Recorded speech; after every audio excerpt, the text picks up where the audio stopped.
Olá pessoal, muito boa noite, sejam bem-vindos ao canal Lights. Eu sou o Felipe Magalhães, estou com os meus amigos Isaac Macedo e Ivanildo Carvalho. E nesse programa, nesse Lights em Debates, nós vamos tocar numa ferida, né? Ou na verdade tocar num assunto chato, né? Que é falar desses personagens que ora ajudaram o governo, ajudaram a divulgar o nome do Bolsonaro e que agora são a famosa direita burra, né? Uns mais ao centro, outros mais praticamente à esquerda, mas isso aí vai depender muito da sua concepção e também de como você analisa as coisas. E aí a gente está propondo aqui um tema, né? E uma pergunta que é bastante interessante, né? Por que ainda perdemos tempo com eles, né? A gente vai tratar dessas pessoas, desses personagens, e logo a seguir a gente vai comentar um pouco sobre sua influência, sobre o que tem feito, e esperamos que essa live seja proveitosa para vocês. Então, para começar, primeiramente eu vou pedir que o nosso amigo Isaac Macedo dê o seu boa noite neste Lights em Debate. Isaac? Boa noite, Felipe. Um tema realmente muito importante, um tema que a gente precisa falar, porque eu acho que o mais importante é a gente seguir em frente. O que a gente precisa é seguir em frente. Como você falou antes da nossa gravação, como se fosse uma postura institucional do canal a esse respeito, e a proposta do canal Lights, ela tem que ser evidenciada. Mas, como nós temos a nossa opinião, nós temos o nosso posicionamento, vamos colocar o nosso posicionamento, mas isso não vai interferir de forma nenhuma na grande proposta do canal Lights, que eu acho que o público que nos ouve já entendeu muito bem, que é a informação, é o entretenimento também, com a parte que a gente faz com o nosso amigo Alisson, mas é, acima de tudo, informação, né? Mas eu acho essa questão muito salutar, porque a gente vai avaliar de forma muito tranquila a respeito porque ainda perdemos tempo com eles. Então, vamos tocando o barco, vamos embora, meu amigo. Ivanilton, seu boa noite. E aí, amigos, boa noite. Mais uma vez estamos aqui, né, nesse bate-papo da gente, com o meu parceiraço Felipe, com o meu irmãozão Isaac. Vamos bater um papo, né, e fechar um ciclo, né, sobre essa turma que outrora teve com a gente nesse mesmo barco, né, para poder fazer o Projeto Brasil seguir em frente. No entanto, alguns ficaram pelo caminho. Eu quero dizer o seguinte, que hoje o eleitor do PR, ele é um eleitor muito mais maduro. E se em 2018 votou pela confiança, hoje vota pelo trabalho que está sendo executado. Porque, afinal de contas, em 2008 ele era legislativo. Hoje ele é executivo, com uma experiência muito maior do que era no passado, né? Hoje ele consegue lidar com os 3 poderes, e antes ele só tinha a força de lidar com o dele mesmo, dele próprio, que era o legislativo. Então, vamos bater esse papo, fechar esse ciclo, e faço as minhas palavras a do Isaac. Seguir em frente, né, meus irmãos? Perfeito, então a gente vai fazer um pequeno apanhado aqui também, né? Vai colocar alguns personagens, talvez alguns fiquem de fora, mas a gente vai tentar seguir uma ordem aí, não sei se cronológica, mas pelo menos vai tentar delinear um caminho e falar um pouco desses personagens, daquilo que a gente vai lembrar aqui do que aconteceu.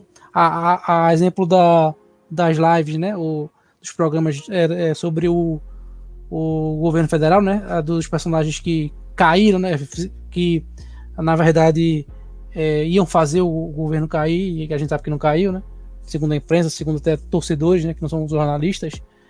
A esse exemplo a gente vai tentar colocar alguns personagens e tratar deles da forma mais objetiva possível. Então, assim, o primeiro ponto que a gente tem aqui em mente é que, e que nós vamos concordar aqui, é que a gente se conheceu aqui mediante ali o Terça Livre, né? O Terça Livre foi um canal que divulgou bastante o presidente e tal, né? Deu um espaço, a gente, claro, vai reconhecer isso, e aqui nós acabamos nos encontrando por esse canal. Mas o primeiro personagem que aparece, né, na história que começa a aparecer com um discurso diferente depois que o presidente é eleito, é o Nando Moura, né? O Nando Moura, ele era um músico cristão, né? Aquela coisa todinha, né? 3 milhões de inscritos, maior canal conservador. E de repente ele começa a mudar o discurso e falar sobre porque fulano de tal é petista, porque fulano de tal no caso especificamente o Aras, né? E o Aras, né? E aí ele começa a querer pautar o governo. E aí quando a gente fala de pautar, as pessoas acham, não entendem o que a gente está falando, né? Quando eu falo de pautar o governo, né, é claro que teve um projeto que foi aprovado nas urnas, né? Um projeto que eu votei, que nós votamos, né? Mas a partir do momento em que eu acho, né, eu como eleitor acho que tudo que vai acontecer tem que ser do jeito que eu quero, da forma que eu quero, sem nem ao menos pensar que as coisas, enfim, o encaminhamento de tudo, né, tem um caminho, tem uma rota, né, a seguir, né? Ou seja, eu não posso simplesmente querer fazer alguma coisa e fazer, né? Pelo menos na administração pública isso não acontece. Então, o primeiro exemplo que a gente tem aqui é o do Nando Moura, que começou a espernear, a reclamar, queria que colocasse ali, não sei, né? Eu não sei, nem lembro qual foi a opção dele que ele deu para a PGR. Lembro agora, né? Ele deu se não me engano, foi o Deltan Dallagnol, né?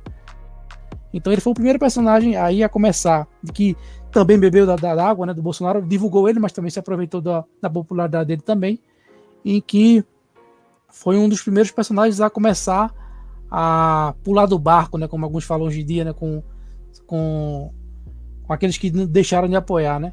E nesse primeiro ponto aí, nesse primeiro personagem, Isaac, o que você se lembra da época quando começou ali 2019, o que ocorreu ali com o rompimento por exemplo, no caso, né, o Nando Moura, que era o maior canal conservador, o que aconteceu? O que você lembra dessa época aí?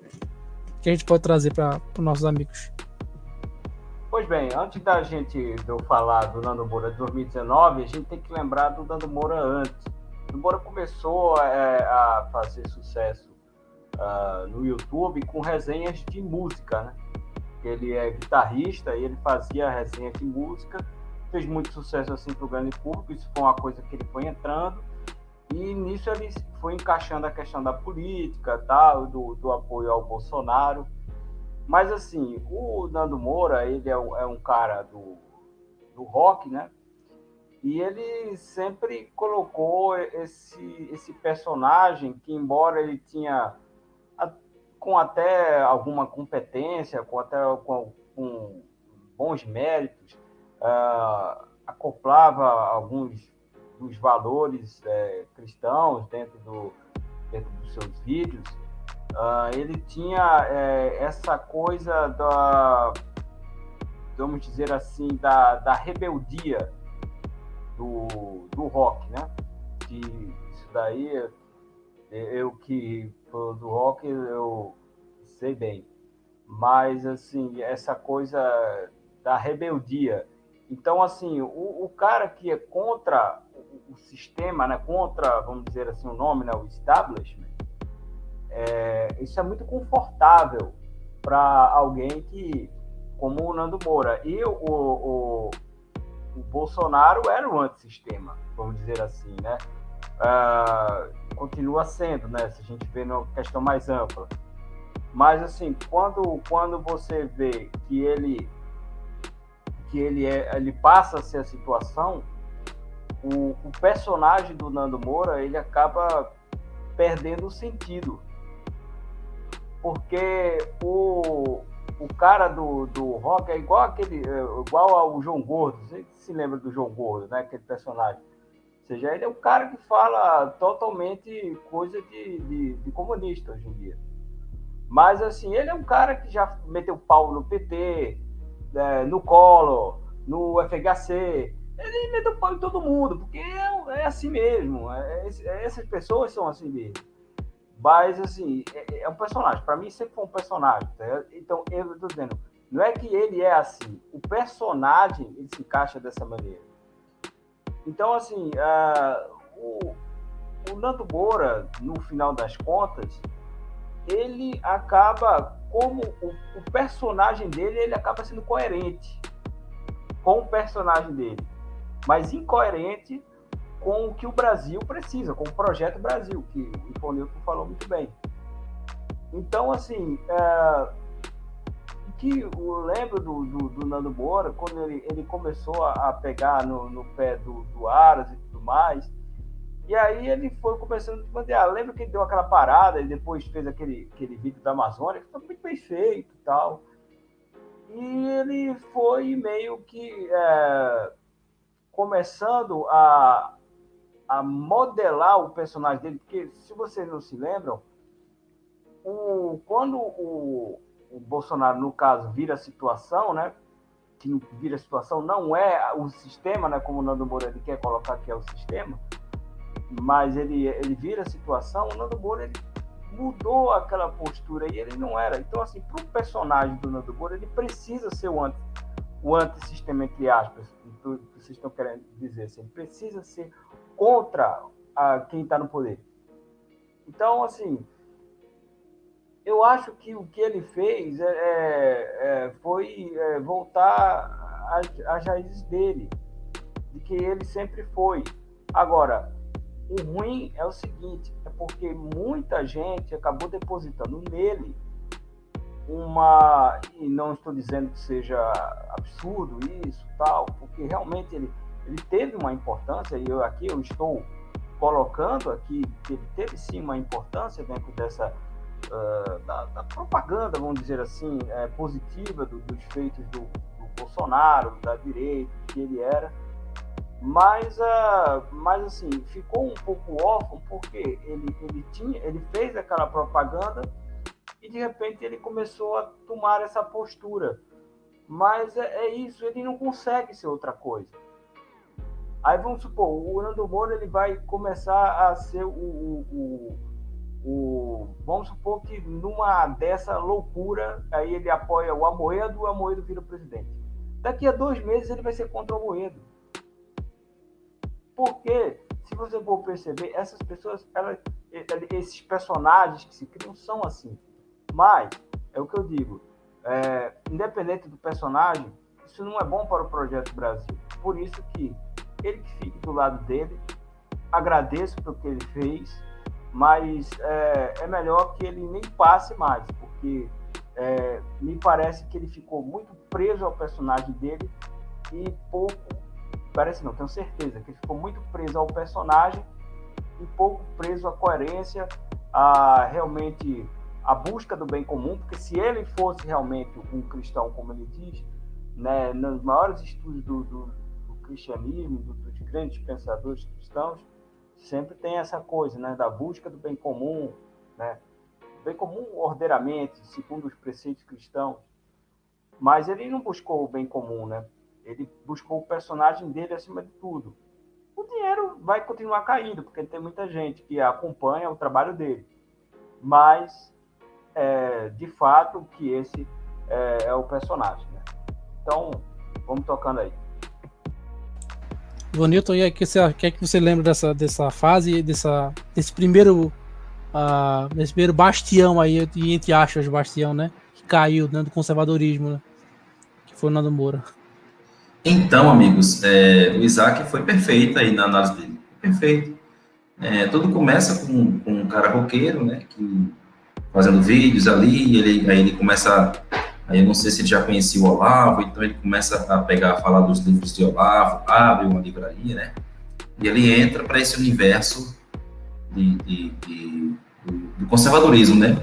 E realmente, Isaac, a palavra que você falou em relação a Nando Moura é um personagem perfeito, é exatamente isso que eu estava em mente, que eu queria falar aqui. É um personagem que ele adotou, e é tão personagem que ele adotou o Olavo, né, como um grande mentor, né, do conservadorismo, dos livros muito bem elaborados, muito bem escritos, e todo um conceito muito forte ali, que ele inclusive recomendou e ganhou dinheiro em cima dos livros do Olavo, e que de repente, uma hora para outra, ele começou a querer ser tão grande quanto o Olavo, né? Isso já na virada de 2018 para 2019, né? Então, o Nando Moura, com esse personagem aí, ele faz essa coisa daquelas papagaiadas que ele fazia, imitando, falando mal do Felipe Neto, né? Aquela coisa toda. Em outra hora, já estava meio que, não falando mal, mas meio que não, já deixando meio que de lado o Felipe Neto, tipo como se fosse, olha, eu estou concordando com algumas coisas do Felipe Neto, mas não posso expor isso, porque senão vai me detonar por aqui. Então, assim, ele teve realmente ele ficou meio que preso a esse personagem, né, e perdeu a coerência em relação ao que ele dizia que defendia em relação a essa queda do sistema, desse sistema aí, idealizado pelas esquerdas, né? Então veio 1º de janeiro de 2019 e com essa questão da lista tríplice, que é meio que uma obrigação, né, uma coisa constitucional para o presidente eleger dentro dessa lista tríplice, e ele fugiu dessa situação, o nosso presidente, né, com o seu Projeto Brasil, né? E aí, nessa de fugir dessa lista tríplice, aí começou aquele negócio, e o Aras elegeu um petista para a PGR, né? Acho que os amigos vão lembrar. O Aras, um petista, e o Felipe lembrou bem que ele queria colocar o Deltan. Depois as máscaras, elas vieram cair, né?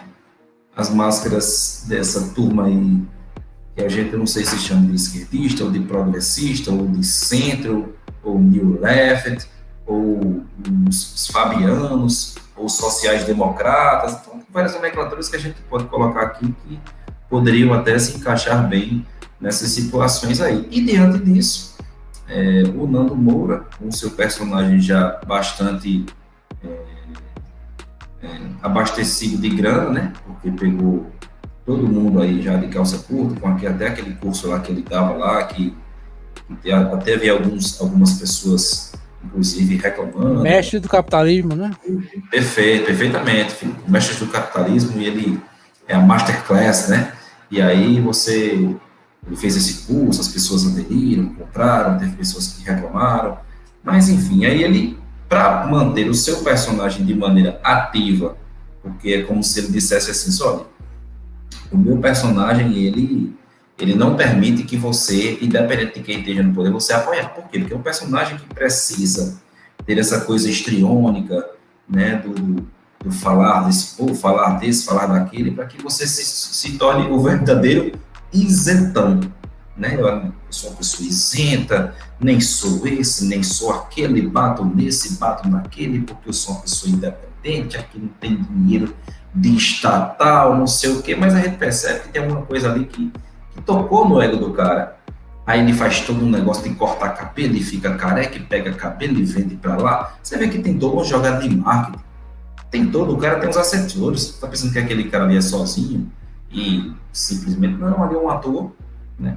Que tem toda uma assessoria, tem toda uma jogada de marketing que está ali por trás, assessorando, dizendo, olha, cara, pega por esse lado, pega por aquele, pega por aquele outro. Só que aí ele entra, abre as portas do mundo de Nárnia. Quando geralmente essas pessoas abrem a porta para o mundo de Nárnia e vão para o mundo fictício, eles esquecem de andar nas ruas. E o único que faz isso, de todos eles aqui, por favor, o único que faz isso, de andar nas ruas, olhar no olho do olho, pegar na mão, apertar na mão e sentir o calor do povo nas ruas, é o presidente. Um é para os Estados Unidos, o outro fica no conforto de sua casa, o outro fica fazendo não sei o que para pular e vai para não sei para onde, é exilado, e PF bate na porta, aquela coisa de gente é preso, não sei o que são os bastiões do conservadorismo, enquanto realmente esse pessoal está no mundo de Nárnia, no conforto de suas cadeiras, atrás de uma tela do computador, dizendo como é que tem que ser, o presidente vai lá e faz. Ele não está dizendo que como é que você quer que você faça, ele está dizendo assim, eu vou lá e faço. Enquanto vocês ficam no oba-oba, no mundo de Nárnia, para lá e para cá, eu vou lá e faço a coisa acontecer, que é o que eu tenho que fazer, que é o meu Projeto Brasil. Então é isso, né? Para finalizar aqui, eu digo que é um cara que realmente é um personagem, viu, Isaac? Acertou. E ele precisa manter esse personagem ativo, batendo em tudo, batendo em todos, né? E, paralelo a ele, teve também a questão do MBL, né? Que foi muito próximo ali. Ali, logo no início de 2000, nos 3 primeiros meses de 2019, a gente foi sabendo quem é quem, filtrando, começando a filtrar um monte de gente aí. Não é isso, meu amigo Felipe? Isso mesmo. Foi até bom você puxar esse gancho aí do MBL.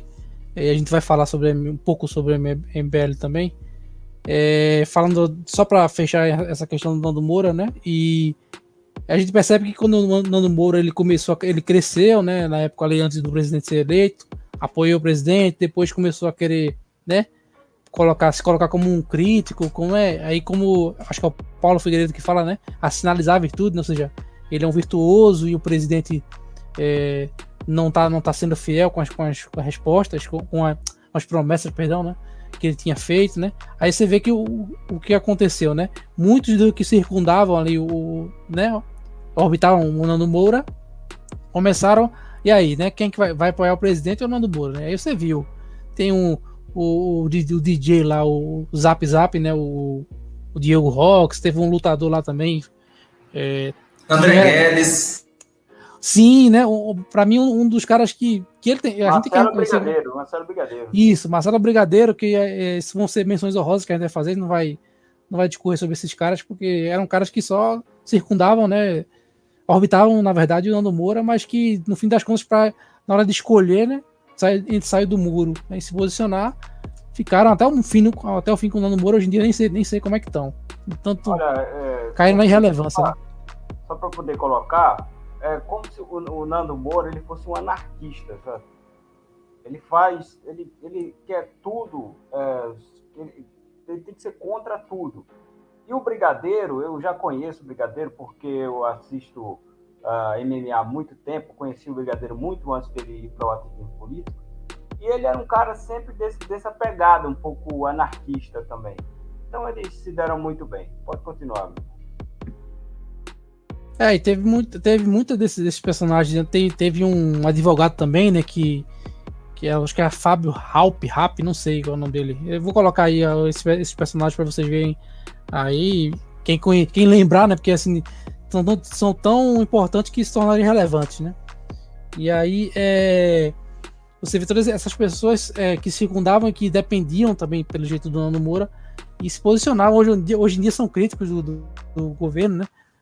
Muitos deles, assim, realmente nem sei como é que estão, mas a lição que fica é o seguinte, né? Justamente um mundinho perfeito, as coisas que você quer que se façam a um estalar de dedos, né? E também o interesse, né? Obviamente, né? A gente fala do curso aí do Nando Moura, e a gente até já fez um light debate sobre cursos, né? Enfim, cursos, movimentos, a gente já discutiu um pouco sobre isso, até foi com a participação do Clark, e a gente viu que tem muito dessa questão de todo mundo quer ensinar alguma coisa, quer ensinar para alguém alguma coisa. Alguns têm interesse só financeiro, outros talvez tenham alguma intenção, mas o que fica é aquela dúvida, né? No caso do Nando Moura, ele foi muito esperto, né? Investiu numa plataforma, né? De um curso, ganhou milhões. Ele não tá errado, né? Mas fica a lição, né? Que ele aproveitou a popularidade, aproveitou também a questão do pessoal da direita, né? E conseguiu angariar muitos fundos, né? Hoje em dia, ele não era pobre, né? E aí, claro, aí é mérito dele ou não, mas ele conseguiu fazer, né, do conservadorismo um bom negócio, né? E nessa nossa conversa a gente vai falar sobre alguns personagens também que conseguem fazer um bom negócio com o conservadorismo, mas como o Ivanilton puxou, e aí eu vou trazer para cá, e a gente tá tratando desse pessoal aí que ora era direita, ora apoiava o presidente, né? A gente tem o MBL, né? E aí nas figuras capitais, né? Você tem o Arthur, né? O Mamãe Falei, né? Que é atualmente vereador do estado de São Paulo, perdão, vereador da cidade de São Paulo, na cidade de São Paulo. E você tem o Kim Kataguiri, né? Que se vocês forem buscar imagens, eu vou colocar aí, né? Foram na casa do Jair, né? Comemoraram, né? A sua eleição, né? Quando ele venceu o primeiro turno, e apoiaram aquela coisa todinha, né? Vou colocar também aí o próprio Arthur falando que nunca fez arminha, né? Mas a gente tem um vídeo dele fazendo arminha, né? Imitando o Bolsonaro. na casa do Bolsonaro? Não fui pelo 17, não fiz a minha, não falei que eu era patriota conservador, defensor ali do... Não fui pelo 17, não fiz a minha, não falei que eu era patriota conservador, defensor ali do bolsonarismo. Enfim, cara, isso aí tudo...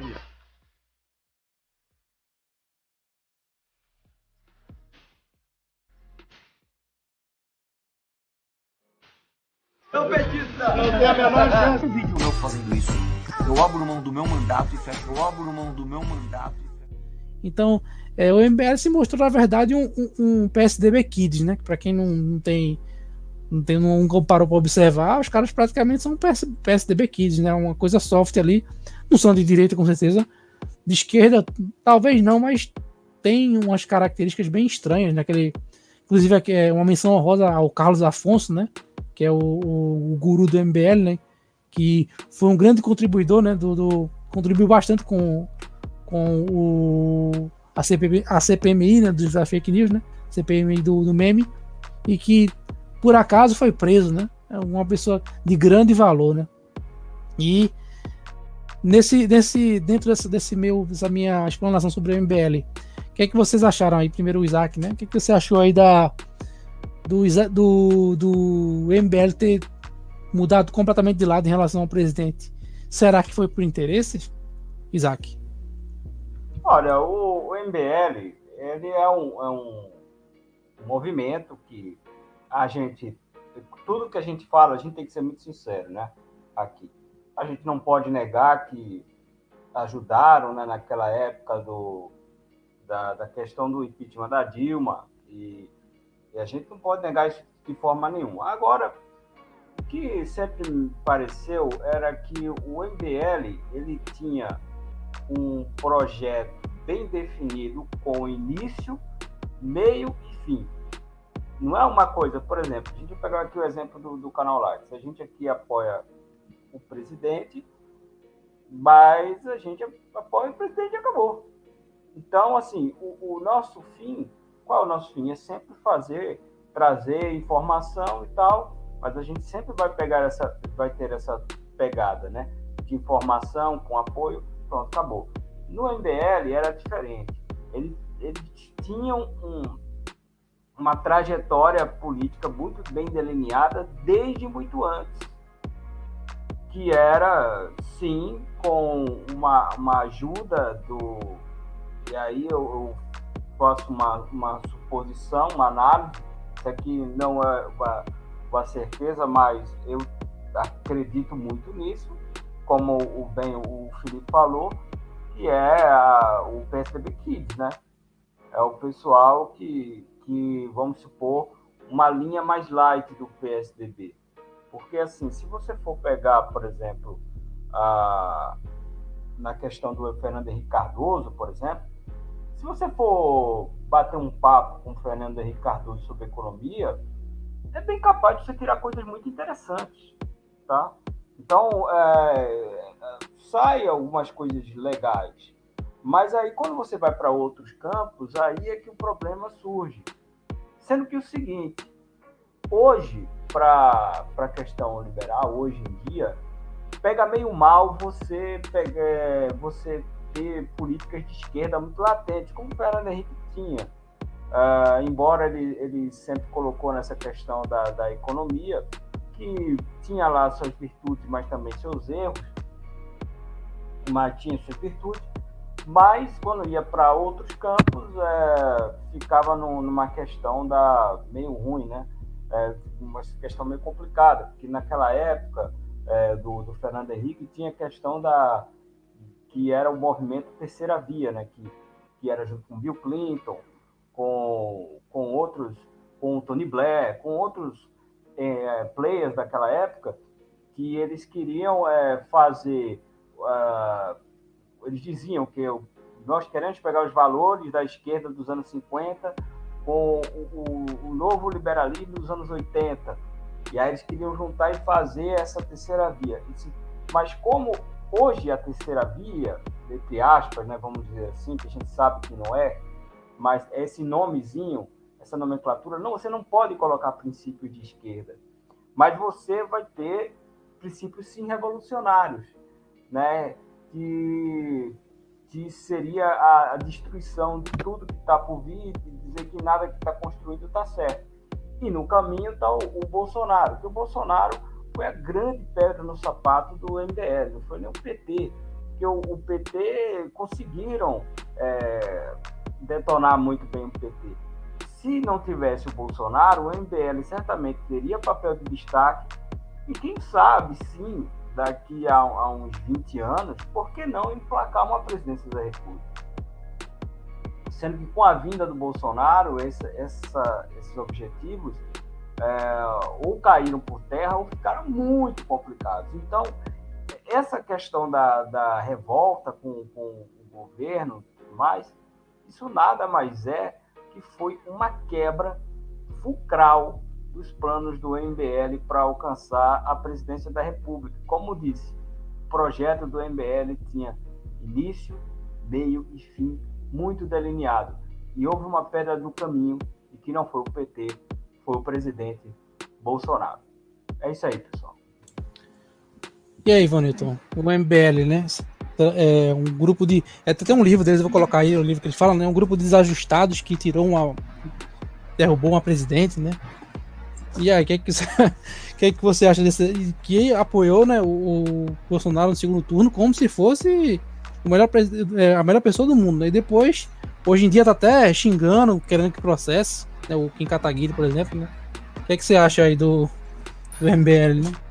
Eu queria começar esse bate-papo da gente aqui sobre o MBL, lembrando daquele vídeo do Kataguiri. O cara perguntou, e aí, Kim, segundo turno, Alckmin ou Bolsonaro? Ele parou, pensou e escolheu o Alckmin, né? E isso fica muito caracterizado, esses caras são e sempre foram de verdade. Essa questão de a gente tem que voltar atrás no tempo e entender um pouco dos fundadores do socialismo fabiano, né? Que eram contemporâneos de Marx naquela época, né?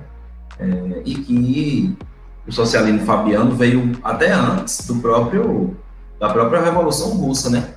Onde os caras que tinham algumas pautas em comum, mas em vez de ser a ditadura do proletariado, né?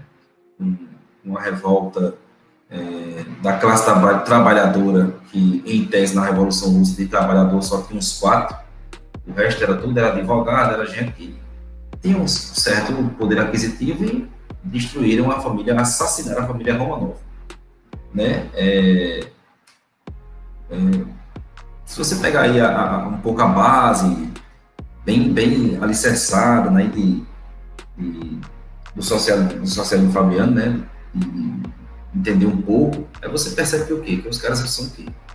Eles se apoderam do Estado, tomam para si e gradativamente vão passando algumas pautas que não são, a princípio, não são tão revolucionárias de impacto logo de cara, né? Então eles vão estatizar aqui, estatizar ali, botam imposto aqui, imposto ali. Aí vão fazendo meio que um keynesianismo, meio que bem muitos tentáculos, né? Então essa frase aí, essa resposta de Kim Kataguiri ao repórter foi muito, muito oportuna. E assim, eu acho que o presidente, rapaz, ele tem uma percepção assim, de uma maneira muito, muito além. Ele tem uma percepção muito boa, porque você veja, quando eles foram na casa do presidente dar as congratulações, os parabéns ao presidente quando ele foi eleito ali, você percebe que é um negócio assim que eu, sendo bem sincero, eu já não tinha simpatia, nunca tive essa simpatia por esses caras, sabe?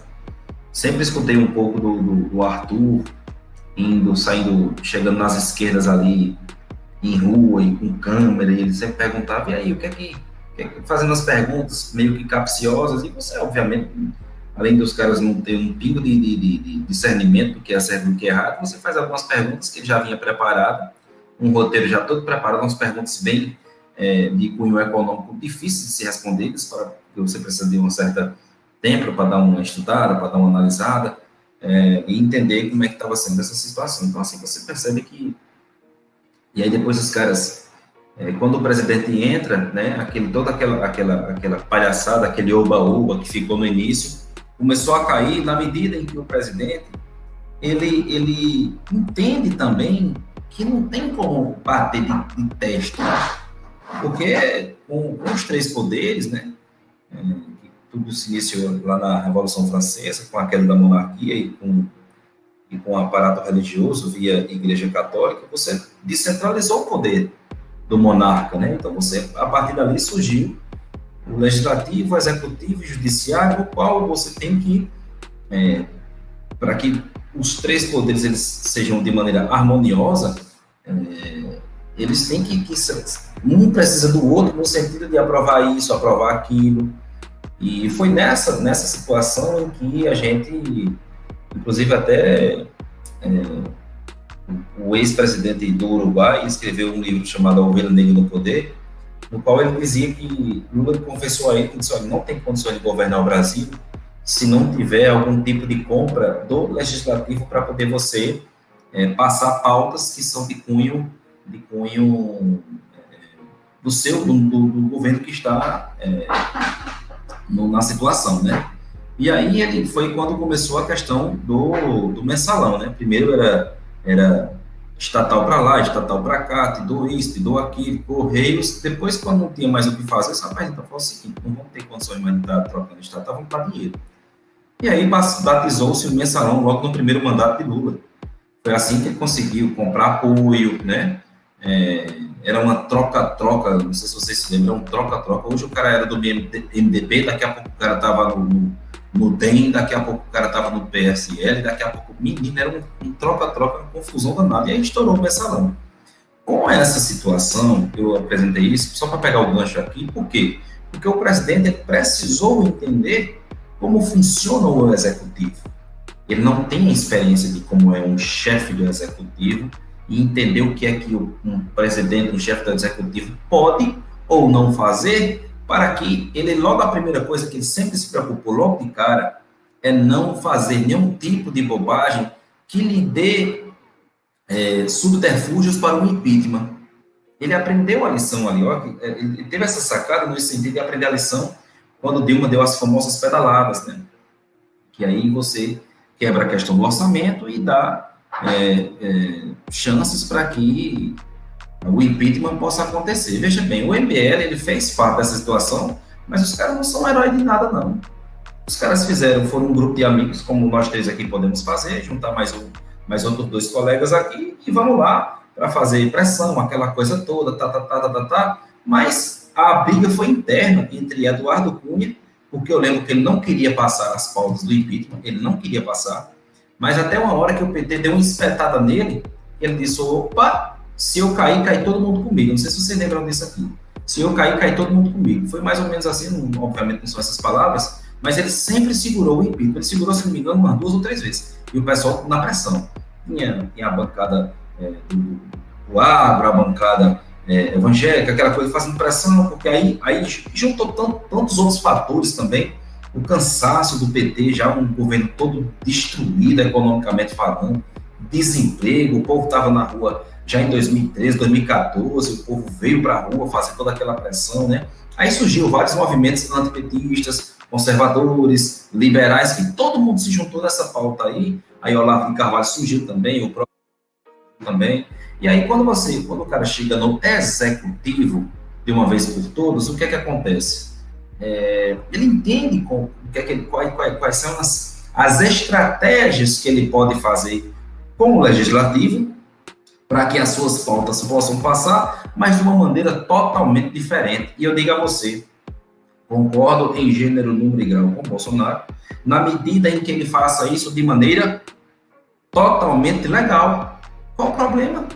Qual o problema se você está fazendo dentro das leis, dentro das 4 linhas da Constituição, como ele bem fala, se está sendo tudo de maneira legal, se está sendo tudo de maneira auditada, se está sendo tudo de maneira às claras, se está sendo tudo de maneira como tem que ser feita para a construção do Projeto Brasil. Aí foi aí, nessa questão, começou aquele negócio, o Centrão.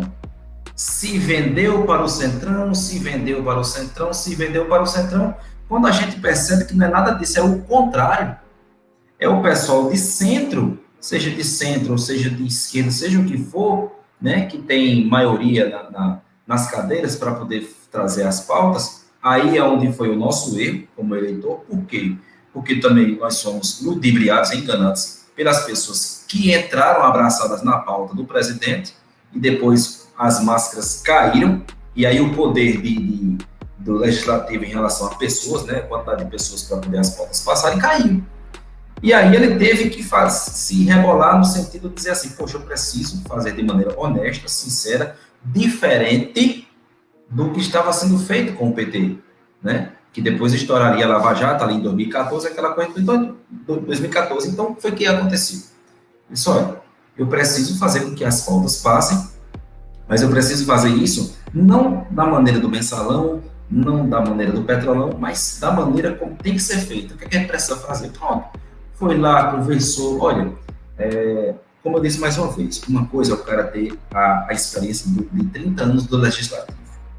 Vocês acham que esse cara com a experiência de 30 anos, ele não vai saber ter o jogo de cintura para saber com quem conversar? E vocês acham que dentro do governo dele não tem pessoas que têm essa articulação de conversa? Você quer um? Fernando Bezerra? Você quer outro? Onyx Lorenzoni? Enfim, de repente tem outros de bastidores que a gente não saiba. E que de repente ele pode estar conversando, pode estar tentando trazer para o nosso lado para que as pautas sejam aprovadas. A verdade é tanta que olha aí o Lira, olha aí as situações da Câmara dos Deputados, né, e senadores, como é que tá toda bem mais próxima a gente. Então, assim, ele precisou dar R$1 para esse pessoal vinculado a gente. Muito pelo contrário, é aí onde o MBL, Nando Moura e essa turma entra. Por quê? Porque percebe-se que esse pessoal, ele ficou contra o presidente por uma birra na qual eles não têm como provar. Porque se vendeu o Centrão, é corrupto, se corrompeu, se vendeu ao sistema, acabou o sonho, acabou o Bolsonaro, é o mais do mesmo, aquela coisa toda. Nós estamos esperando até agora. E está a CPI aí para provar isso. Nós estamos até agora esperando uma vírgula de corrupção e os caras não acham. O que fica claro é que esses caras não participaram e não participam do governo, porque o presidente, diante da sua perspicácia e observação, entendeu que esses caras queriam era mamar no governo, bem como as esquerdas faziam, e o presidente, de maneira sutil, de maneira discreta, jogou todos de lado, seguiu em frente com seus militares e está aí até hoje. Então, assim, está muito claro. Então, a gente juntou a experiência do legislativo, aí está juntando agora a experiência do executivo e está juntando a experiência de como lidar com o judiciário. Então, ele consegue saber ter o jogo de cintura para lidar com os três poderes de maneira mais harmônica possível. E veja, quando era com o Nhonho, com o Rodrigo Maia e com o STF hoje, ele só apanhava, e tentando, e ajeitando para lá, e conversa com o Rodrigo Maia, e aparece com o Rodrigo Maia para poder, na mídia, para poder dar uma pressãozinha, Rodrigo Maia para aprovar pautas X e Y, e Rodrigo Maia, na frente dele, dizia que ia aprovar, nas costas já era outra, completamente diferente. Então, é isso. Então, ele aprendeu a ter esse jogo de cintura para poder não passar por cima das situações e poder cavar para si um impeachment, que é o que todo mundo quer. Esse pessoal aí que está nos Estados Unidos quer, esse Nando Moura, até o próprio professor Olavo de Carvalho chegou à arrogância. A arrogância desse homem desconhece limites. O Olavo de Carvalho sumiu do mapa. Infelizmente, ele disse até que eu consigo derrubar o seu governo. Meu Deus do céu, sinceramente, dispensa até palavras, né? Para uma canalice dessa. Então, esse pessoal parece que queria um pouco de experimentar o poder através do executivo, com esse falso apoio. O presidente, muito esperto e observador, disse, rapaz, esse pessoal está fora. Não quero isso para mim, não. Toca lá, meu amigo Felipe. Sim, realmente, o que a gente percebe desse pessoal, né, dos que já citamos até agora, é que sempre há um componente de interesse pessoal, né? Então, assim, fica muito claro que a gente, como sempre, pelo menos eu como observava, né, a política, né, quando era adolescente e tal, adolescente um pouco jovem ali, sempre observava a política como um jogo de interesse, jogo de cartas marcadas, e aí quando você acha que há uma renovação, quem chega lá tenta fazer a mesma coisa, né? Inclusive até tem que eu vou colocar aqui também, né? Um trechinho do vídeo em que o Emílio fala justamente com o Kim Kataguiri, né? Sobre as velhas raposas e sobre ele tá chegando, né? Ele é uma entrevista bem antiga, né? Que tá o Kim Kataguiri com outro rapaz que é de esquerda, e aí o Emílio fala, né? Mas como é que vocês vão fazer isso para mudar? Vocês vão se associar às raposas? Não. Porque o que eu vejo, o que eu tô vendo é o seguinte, são caras de boas intenções, boas ideias, jovens, cheios de esperança, entrando na política. Quando você entra na política, vem a raposa velha, te seduz, meu amigo. Na minha época era o Lindbergh, né? Não acha que você não vai ser seduzido pelas raposas. Porque as raposas sabem como cuidar do galinheiro desde que o mundo é mundo. São elas que cuidam da gente. Aí, Emílio, eu acho que você tá com seu niilismo político atacando de novo. Político. Tá com seu Um pouquinho, niilismo. você vai Porque querer. se você não tem nenhuma alternativa, a única alternativa que tem pra mudança é a política, Emílio. Se você demonizar assim de uma maneira, não, qualquer um que entre vai estar lá dominado pelas raposas, então a gente não pode fazer nada. Isso só beneficia a Renan Calheiros da vida, Deixa eu que falar já é aqui. o coronel, nunca vai perder a eleição. Você vai sentar com um político velho, ele abaixa tua calça e te come sem ser Carca. Você chega lá cheio de ideal. Ele te dá uma carcada. Ele te dá uma carcada tão gostosa. Você sai mancando e fala, puta cara legal. É, mano. Não, mas Você entendeu? É isso que eu tô falando. É isso que eu... E aí vocês vão perceber que tudo que o Emílio falou, Emílio Zurita, que é um comediante, né, que às vezes até acerta algumas coisas, tudo que ele falou, no caso do Kim Kataguiri, é muito factível, né? Tudo que ele colocou ali de forma de brincadeira e com uma experiência, né, que um homem mais velho tem, ele observou e acertou, na verdade, né? E a gente vê que essa busca por interesse faz com que as pessoas vendam os seus princípios, né? ou se realmente já não tinham princípios, né? Faz com que revelem que as pessoas não têm esses princípios. E para continuar nessa pegada, tem uns dois personagens que eu acho que vai dar pra gente tratar, talvez um ou dois dos personagens que a gente vai poder tratar ainda nesse programa, que é o caso do Oswaldo Eustáquio, né? O Oswaldo Eustáquio era um jornalista, né? De formação, né? Depois o pessoal foi vendo que ele era, na verdade, ele tem um passado, né, de esquerda, mas aí também, né? A gente pode condenar, né? Afinal de contas, quem já não foi de esquerda, né? Poucas pessoas que eu conheço não foram de esquerda. E aí o Oswaldo Eustáquio tem aquela atuação lá, né, contra o STF. A gente sabe que o STF é uma força que, infelizmente, no momento, né, a gente precisa ter cuidado e estratégia para tratar, porque eles que são, né, no caso, os guardiões da Constituição, muitas vezes eles interpretam como querem, né, ao sabor do dia, né. Então, como o Ivonito colocou, o presidente, além de ter estratégias para o governo, né, para o executivo, né, ele precisa ter estratégias para tratar com os legislativos e também com o judiciário. E é nisso que alguns pecam quando querem tratar o presidente como menino, né, como uma pessoa que não tem habilidades. Afinal de contas, passaram-se 27 anos ali no Congresso, né? Algo ele deve ter aprendido, né, como funcionam as coisas. Inclusive, até uma menção honrosa aqui, né, saindo um pouco do tema, ao Salim Matai, algumas pessoas da economia, as quais colocaram, né, que saíram porque não conseguiram trabalhar, mas na verdade não saíram porque perceberam, né, que realmente há a morosidade do sistema político. Na verdade, muitas coisas o presidente não pode fazer. O presidente ele depende da aprovação do Congresso Nacional e também do Senado. Isso faz parte da maturidade que alguns não têm, né? Alguns têm, como nós, graças a Deus, aqui do Lights, a gente entende, né, o que pode ser feito e o que não pode ser, porque tudo tem um caminho, tem encaminhamento, como eu tinha falado anteriormente. Existe infelizmente, né, a burocracia, né, ela serve para o bem e para o mal, né, e ela atrapalha e também ajuda às vezes, dependendo da situação. E no caso do Oswaldo Eustáquio, é um jornalista aí investigativo, tal, né, o auge dele foi ter sido preso, né, e aí pediu-se ajuda, né, criou-se a narrativa, né, que ele foi preso a mando do STF, né? Ele pediu ajuda, na narrativa de que pediu ajuda para o governo, pediu ajuda para a Damares, né? A Damares que ele falou tão mal, e se percebeu que, na verdade, foi ofertada ajuda a ele, mas ele, de uma forma muito estranha, né? Tentou fazer um auê, e alguns outros personagens também se aproveitaram também dessa situação com o Eustáquio. E depois aconteceu um probleminha lá de saúde, e graças a Deus foi mais o hype, né? Foi mais, na verdade, só o auê do que, na verdade, acontecer algo grave, né? E hoje em dia, se não me engano, ele está preso, tá em prisão domiciliar, né? E a esposa que trabalhava no governo, né? Foi demitida, eu também não sei qual foi o motivo. Eles se encontram em casa, enfim. Aí, se você entrar no perfil dele, você vai lá o Pix dele, né? Depois a gente vai tratar sobre essa questão do Pix, mas para você, Isaac, né, que é jornalista, tem inclusive um bom ponto inicial, né?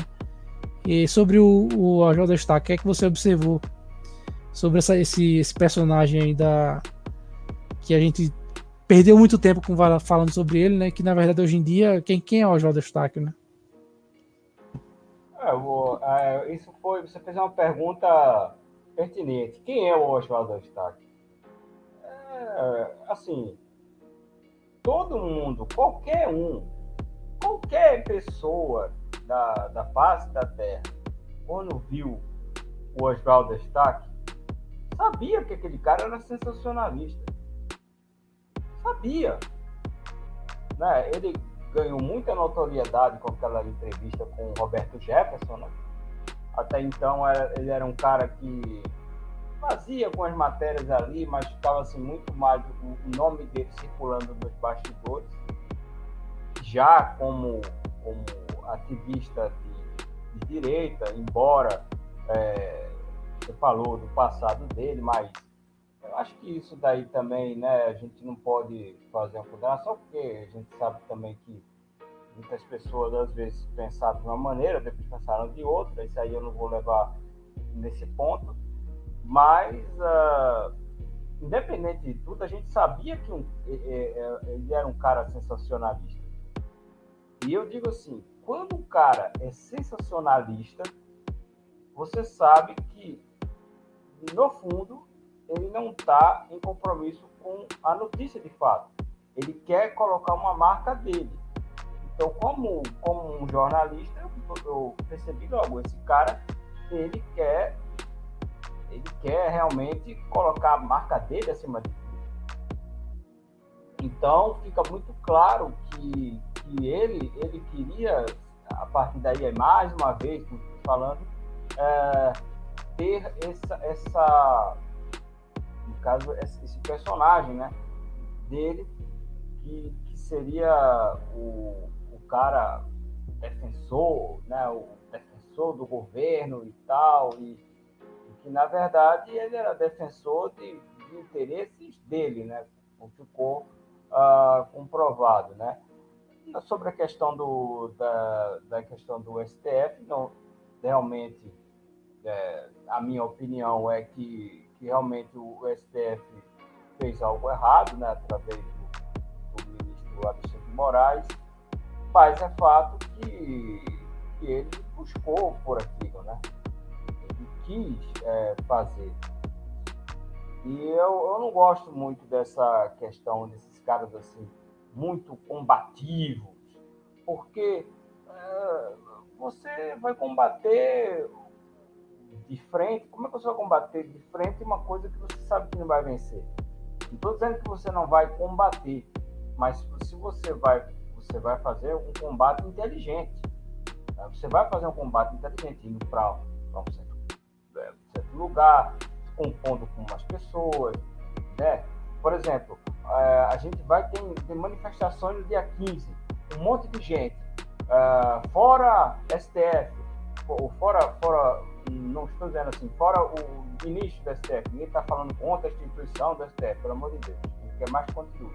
Mas o ministro, se tiver um monte de pessoas ali na manifestação do dia 15, fora o ministro A ou B do STF, essas pessoas vão ser presas? Não, porque é tanta gente, é uma coisa assim que é uma manifestação, é legítima. Agora, se começar um cara começar a tomar medidas contrárias, já que o STF, no caso do ministro Alexandre de Moraes, fez, começar a bater muito de frente, o cara está pedindo para ser preso. O cara está pedindo para fazer esse tipo de coisa. E, sinceramente, depois ele foi para o PTB, do Roberto Jefferson, que é um cara muito manjado, muito, né, cobra criada e tal.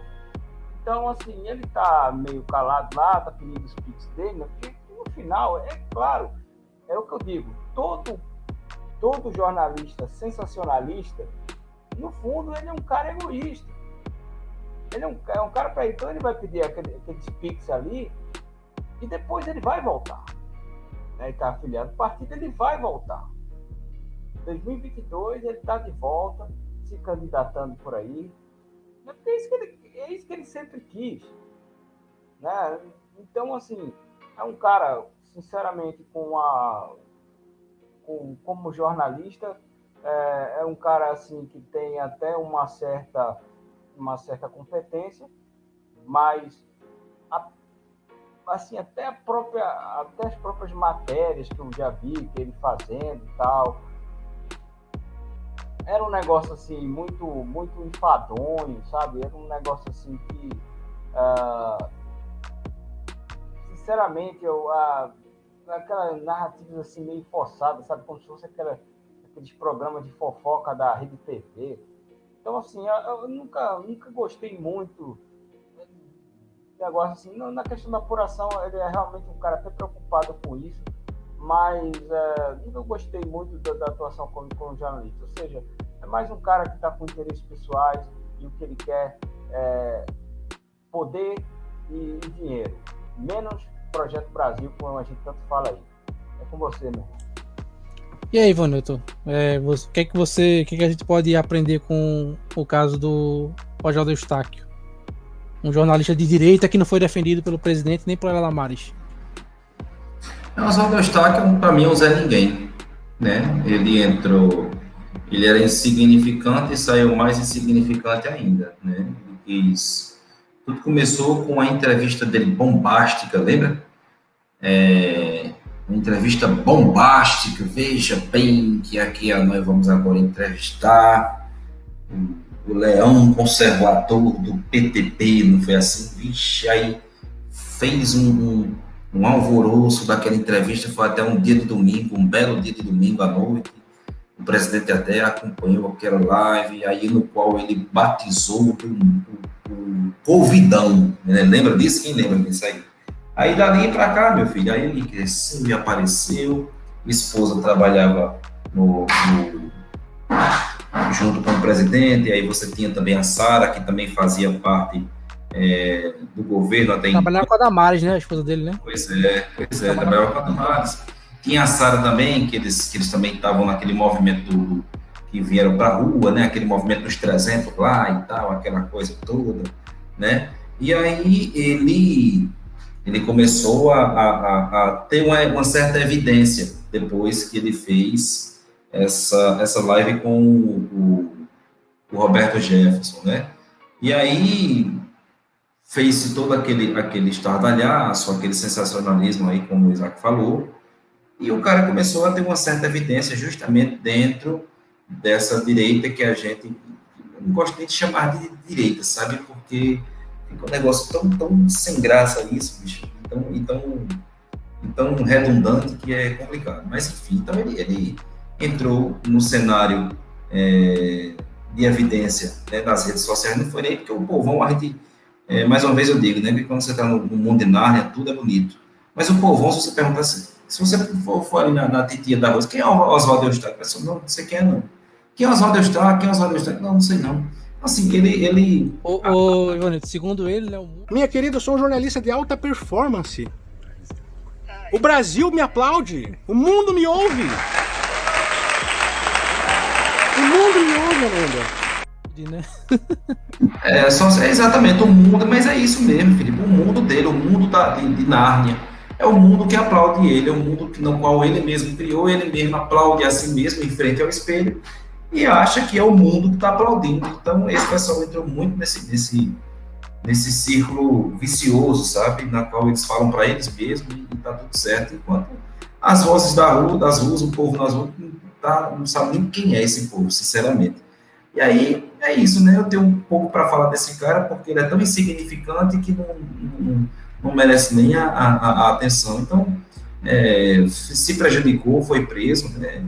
Infelizmente, porque eu nem lembro aqui mais qual foi o grande motivo dele ter sido preso, mas se prejudicou, ficou aí enfermo, né? Tá aí na sua residência com tornozeleira, não precisaria nem fazer um negócio desse, e aí, mais uma vez, o pessoal vem fazer o quê, amigos? Chamar o presidente, chamar o babá, porque o presidente ele não é presidente, ele é babá. Ele é babá de gente que tem mais de 40 anos. Eu nunca vi dizer um negócio desse. Presidente, você não vai fazer nada, presidente. O cara tá preso, presidente. O cara que te apoia, presidente. Então, toda vez é isso. Acontece alguma coisa e eu quero ver o presidente.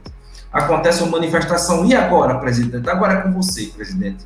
Mas e presidente? E aí, presidente? Não vai fazer nada? E os militares melancia, e os positivistas. Não confie em militar, não confie em ninguém. Não confie, só confie na gente aqui, porque a gente é que sabe fazer a coisa. A gente aqui dos Estados Unidos é que vai te ajudar aí, como é que vai fazer, né? Então, assim, é um negócio até patético, né? De uma maneira tão imbecil, patética, que ele tá ali no mundinho dele, deixa ele lá em Nárnia e vamos tocar a nossa vida aqui, que a gente tem muito mais a ganhar. O presidente tá muito bem, obrigado. E o caso do Oswaldo Eustáquio é só foi um começo de uma discussão, né? As pessoas querendo que o presidente tem que defender, por que ele não está defendendo, por que ele não está falando nada, né? Que não vou falar, né? Um certo jornalista aí dos panos, né? Um certo jornalista que adora maletas aí falou muito, né? Sobre isso aí, né? E aí, como a gente já está chegando. Felipe, que não é jornalista. Que não é. O auto-intitulado jornalista, né? No caso do Eustáquio, ele é jornalista, mas desse cidadão que a gente vai falar no próximo programa, né? A gente vai ter uma continuidade, a gente vai falar sobre ele, né? Uma menção honrosa aqui é a Sarah Inverno, né? A Sarah Winter. Sarah Winter, ela foi uma mentoreada pelo Olavo de Carvalho, né? Ela montou aí os 300 pelo Brasil, algo do tipo. Foi para frente do STF marchando com tochas, né? É aquela coisa mais bizarra do mundo. A pessoa começa a misturar coisas, né? Começa a misturar política com Bíblia, e aí os 300 de Deão, misturou foi tudo ali, né? Misturou o Jesus com Genésio, pronto. E aí ela acabou também sendo presa, e alguns ativistas também foram presos. E, mais uma vez, clamaram, né, a ajuda divina do presidente, né? Ele tem que se manifestar, que ele tem que mandar soltar, né? E aí, quando as pessoas acham que já ouviu coisas absurdas, a gente vai continuar a ouvir essas pessoas querendo que o presidente haja como um advogado, né? Coisa que ele não é, né? Trabalha no executivo. Então, para a gente fechar esse primeiro programa sobre essas pessoas que a gente realmente tem que para dar um ponto final nessas pessoas, nesses personagens e seguir em frente, a gente tem essa Sarah Inverno, né? Mas nos próximos programas a gente vai tratar de alguns outros personagens, né? O Peixe Seco, né? Tem que é o Seu Madruga, né? Tem o cearense lá, o cabeça, nem sei se ele é cearense, o Didi Mocó, né, na direita, né? E mais uns intelectuais aí, uns intelectuais ali do jornalismo, intelectuais ali do direito. A gente vai tratar mais dessas pessoas. Não, para a gente finalizar nossa live, queria que o Isaac, né, e em seguida o Ivonito, desse suas considerações finais e o seu boa noite. Foi importante, né? Ninguém aqui tá babando de raiva, esses caras, não sei o que. Não, nós estamos aqui de forma serena, falando as situações. Temos sim a nossa opinião. Como bem o Ivonilton fala, somos a favor do Projeto Brasil, que é capitaneado pelo presidente Bolsonaro. E vamos continuar assim, porque esse é o nosso propósito, né? Sem deixar de reconhecer coisas boas que algumas pessoas fizeram, mas entendendo que todos ele tem em comum, até o Felipe falou, né? Dos personagens, né? São pessoas que encarnam certos personagens, porque ninguém, sem consciência, consegue ser daquele jeito. Ninguém. Não adianta. São personagens e a gente vai ficar comentando sobre personagens, características de personagens, que a gente sempre vai ficar só analisando como cada personagem se construiu. Mas tanto que nós comentamos hoje, do Nando Moura, dos membros do MBL e do Oswaldo Eustáquio, vamos comentar de outros programas, são personagens que fizeram o seu dinheiro e que eles vão continuar porque ele acha que isso é rentável para eles. Mas são pessoas que não pensam no Brasil e que ele continue lá com a vida deles, só não enche mais a nossa paciência. É isso aí. Boa noite para todos. Ivanilton? Pois é, então a gente finaliza aqui esse nosso bate-papo, trazendo aqui, refrescando, a ideia da gente é trazer informações, refrescando a memória da turma que muitas vezes não está lembrada de algumas situações, e muitas vezes se pergunta, mas rapaz, por que aconteceu isso, por que esse pessoal caiu fora? Esse pessoal na realidade nunca teve dentro, na realidade nua e crua é essa, esse pessoal nunca teve dentro. Nós temos aqui vários oportunistas, vários apoiadores de ocasião, né, e por conveniência, né, o que é bom para mim, o que for conveniente para mim, para poder ter essa ou aquela vantagem, eu tô dentro. A partir do momento que eu vejo que não é interessante, mas para mim eu tô fora e sou uma pessoa isenta, e fico isento, e aquela coisa toda. Então, assim, a gente refrescou a memória. Mais uma vez o Lights em Debate aí trazendo um debate muito, muito bom, muito rico, e trazendo personagens aí dessa nossa pseudo-militância, né? Então, fica o agradecimento mais uma vez pelo convite, Felipe, Isaac, meu parceiraço, Felipe, esse irmãozaço que a gente achou aqui, meu irmão. Obrigado pela entrevista, pelo bate-papo. E vamos nessa, né, velho? Vamos dar continuidade, porque se o presidente é um trator de esteira para trabalhar, quem somos nós para ficarmos parados, né? Verdade. E com isso a gente encerra nosso programa dessa noite, mas lembrando que para vocês vocês que acompanham nossas programações, nossa programação na verdade, né, semanal, temos aí nas segundas-feiras temos as lives técnicas, na quarta temos o Lights na madruga, né, às quintas temos, às sextas aliás, temos o Lights em Debate, né, 15 dias, e o Lights Mind com o André Rafael. E essas programações elas são feitas com muito cuidado, muita responsabilidade, e eu espero que vocês estejam nos acompanhando nas próximas lives. Encerramos a nossa live aqui nesse bate-papo, e a gente vai ter uma continuidade com certeza no futuro. Então, muito boa noite a todos e fiquem com Deus. Tchau, tchau.